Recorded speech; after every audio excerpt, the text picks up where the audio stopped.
بسم الله الرحمن الرحيم. الحمد لله رب العالمين، وصلى الله على سيدنا محمد وعلى آله وصحبه وسلم. أما بعد، فالسلام عليكم ورحمة الله تعالى وبركاته.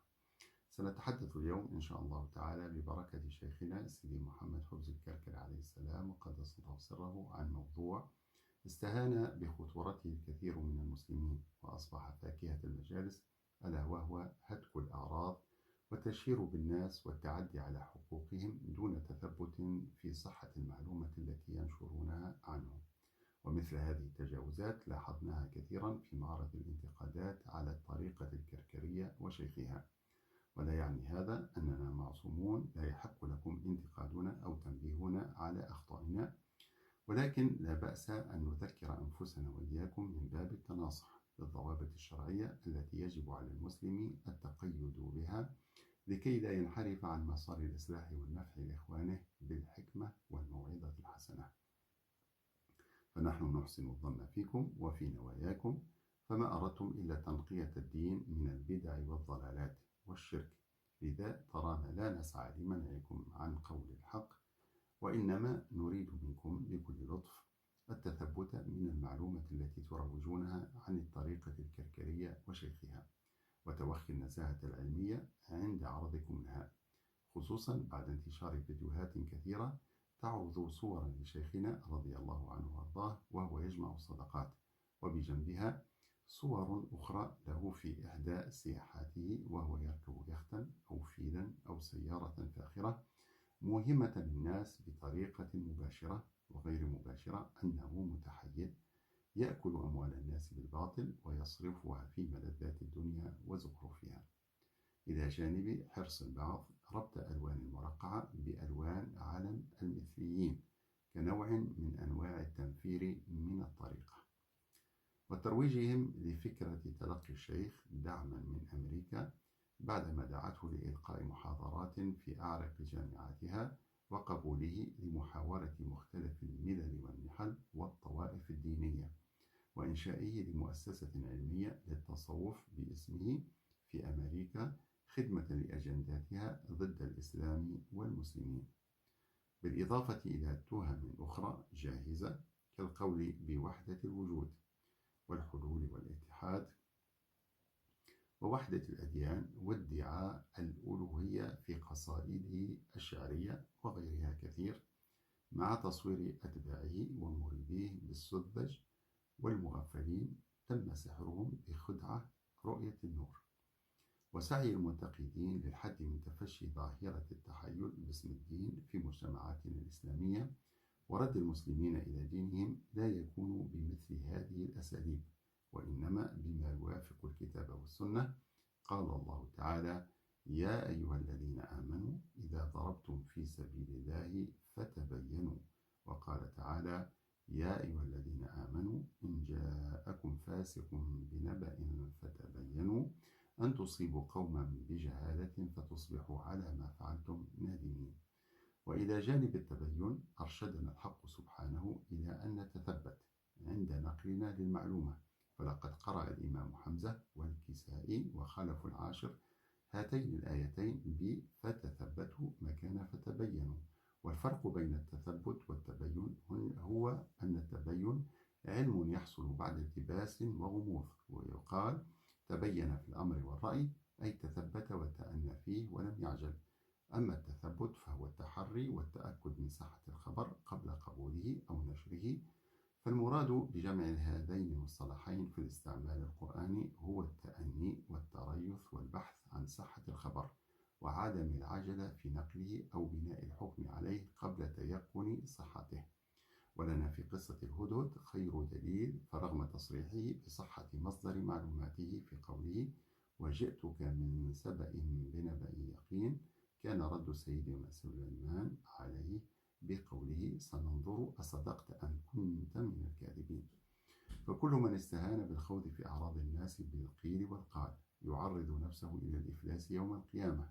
قال رسول الله صلى الله عليه وسلم: أتدرون ما المفلس؟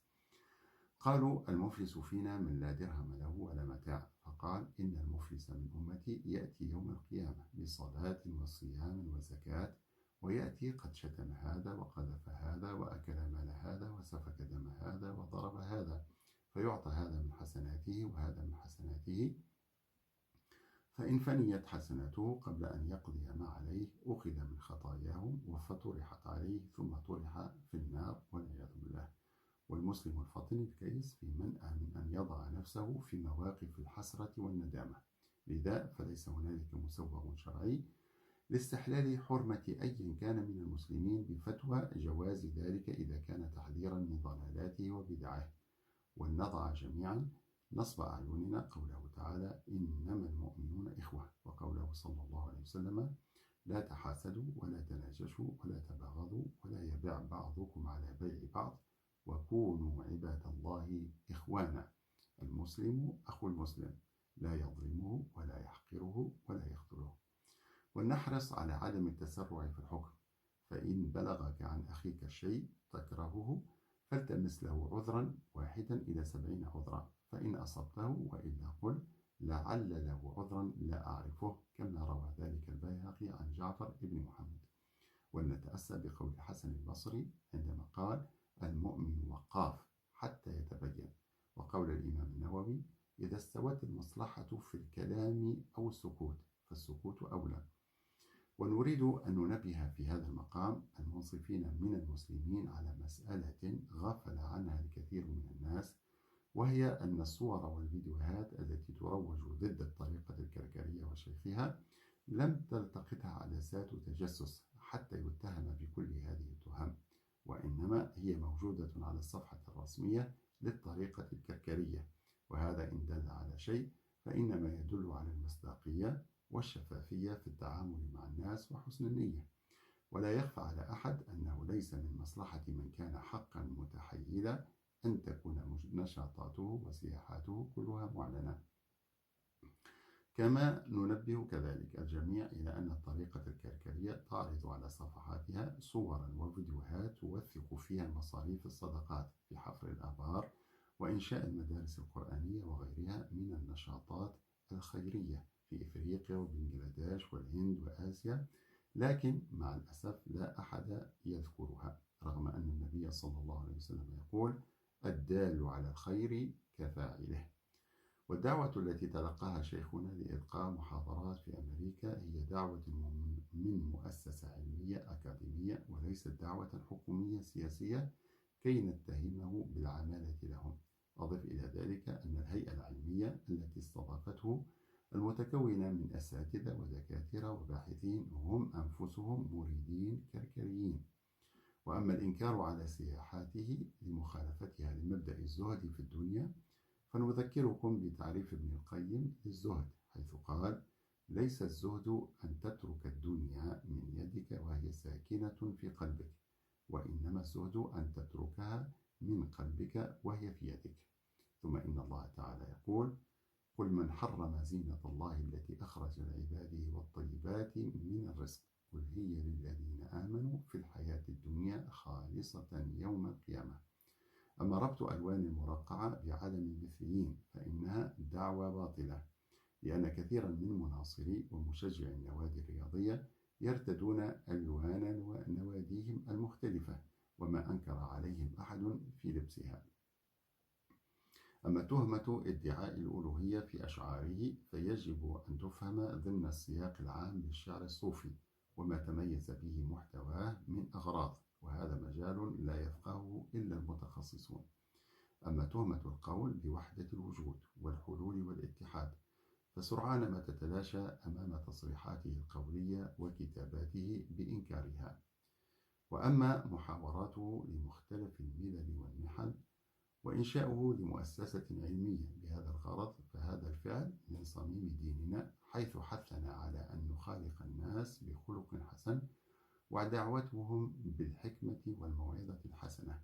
وفي الأخير فستذكرون ما أقول لكم وأفوض أمري إلى الله إن الله بصير بالعباد. والسلام عليكم ورحمة الله تعالى وبركاته.